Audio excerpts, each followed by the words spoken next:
इस सवाल में हमें log ऑफ x बेस 5 का ग्राफ बनाना है।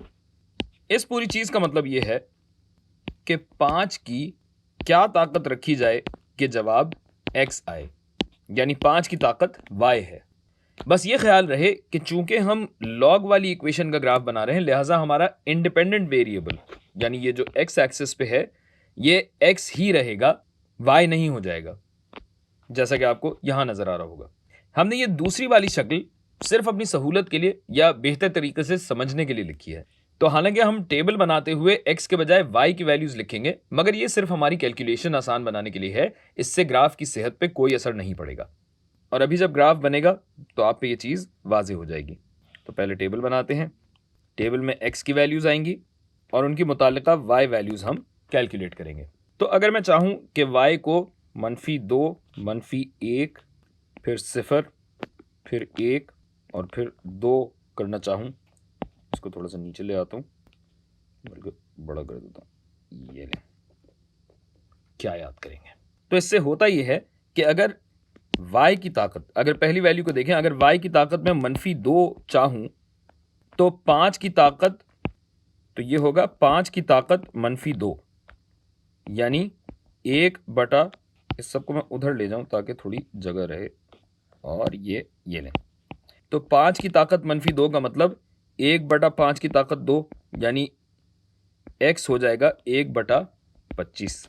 इसी तरह प्लानिंग आउट हो गई सारी, ये नीचे आएगा, ये नीचे आएगा, ये चलें आगे देखते हैं। इन हजरत को मैं लंबा कर दूं, ये लीजिए।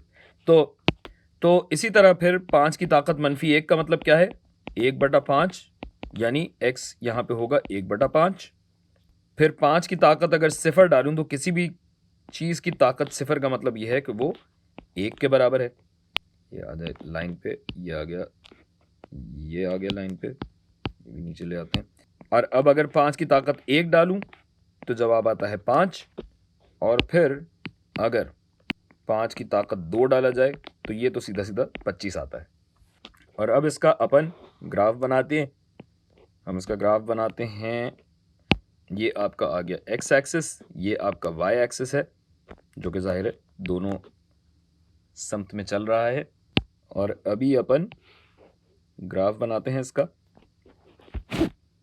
सही, ये हो गया x एक्सिस दोनों जानिब, ये हो गया y एक्सिस दोनों जानिब, और x जो आपका बढ़ रहा है 5, 10, 15, 20, 25 तक हमें जाना है। तो ये काफ़ी होगा, जबकि y की वैल्यूज़ अगर देखी जाएं तो -2 से -2 तक जा रहा है। ये 0, ये 0, ये 1 और ये 2, ये -1 और ये -2। तो y जब -2 है, यहाँ मैं कोऑर्डिनेट्स लिख दूं, ये होता है 1/25 और 2 जो कि है मनफी। तो 1/25 अगर आप पॉइंट्स में निकालना चाहें निकाल लें, 1/25 ये होता है 0.04, यानी 0 के बहुत नज़दीक होगा। तो इसको अगर मैं जूम करके मैं तकरीबन यहाँ बना देता हूँ, ये लीजिए, ये लें। फिर हम आते हैं अगले पॉइंट पे। अगला पॉइंट क्या है? अगला पॉइंट है 1/5, यानी 0.02, और ये बनेगा -1 पे 0.02। ये भी तकरीबन आप समझ लीजिए कि इधर ही कहीं आएगा, कुछ ज़्यादा फ़र्क इसमें होगा नहीं, क्योंकि ये 5 तक का बना हुआ है। ज़्यादा फ़र्क चाहिए तो इसको जूम इन कर लीजिए, हम तो ऐसे ही बनाते हैं भाई। फिर आता है 1, 0, तो यहाँ पे ज़िंदगी हमारी आसान है। 1 और 0 तकरीबन नहीं है, एक्चुअली तकरीबन यहाँ होगा।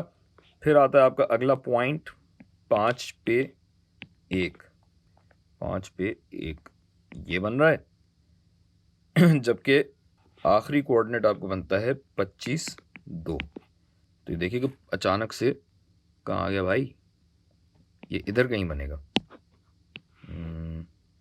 थोड़ा सा ऊपर कर देता हूँ, चलें, इधर ही कहीं होगा। और अब हम अपना ग्राफ जब बनाने की कोशिश करते हैं तो ये जाहिर सी बात है कि सीधी लकीर तो नहीं होगी, लॉग का फंक्शन सीधी लकीर नहीं होता, ये और ये घूम के ये आगे जाते जाएगा। अच्छा, ये वैसे मैं थोड़ी सी चीटिंग कर रहा हूँ, लेकिन तकरीबन कुछ ऐसे आएगा, क्योंकि मैं तो आपको सिर्फ शेप दिखा रहा हूँ।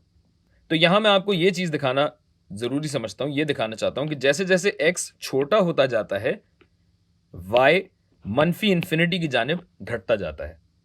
और ये हो गया हमारा ग्राफ।